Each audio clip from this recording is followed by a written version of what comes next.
बलरामपुर में कुल मतदाता 2025 की हमारी वोटर लिस्ट थी, उसमें 15,83,000 थे और एसआईआर की प्रक्रिया में हमने जब डिजिटाइज किया तो फाइनली 11,72,000 मतदाता डिजिटाइज हुए हैं। 4,11,000 मतदाता ऐसे हैं जो डिजिटाइज नहीं हुए हैं, जिनके विषय में कहा जा रहा है कि उनके नाम कटे हैं। मैं आपको यह बताना चाहूँगा कि जनपद बलरामपुर का जो वोटिंग परसेंट है वो हमेशा से हिस्टोरिकली कम रहा है, करीब 50% के आसपास ही वोटिंग हो पाई है। तो हमें इस बात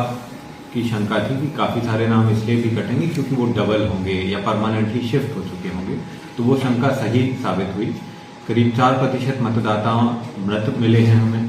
करीब 8.5% मतदाता परमानेंटली शिफ्ट हो चुके थे। तो इस तरीके से अगर हम देखें, कई सारे करीब 10% मतदाता ऐसे थे जिनके वेयर अबाउट्स का हमें पता नहीं चला या वो ऑलरेडी एनरोल्ड थे,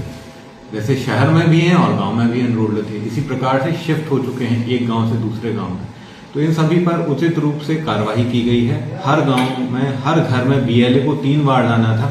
परंतु न केवल बीएलए, कई जगह पर तो सुपरवाइजर ने भी ऑलमोस्ट सारे घरों को देख लिया है, हमने सभी का वेरीफाई कराया और उचित प्रक्रिया से ही यह नाम हटाए गए थे।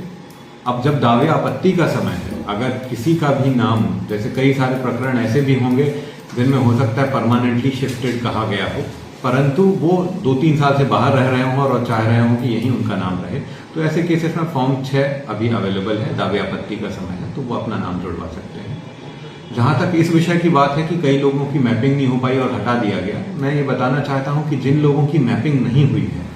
ऐसे मतदाता करीब 5.5% है हमारे जनपद में, और उन सभी दावे आपत्ति के समय में वो अपना प्रूफ जब हमें दिखा देंगे तो उनका नाम जोड़ लिया जाएगा और उनकी मैपिंग कर दी जाएगी।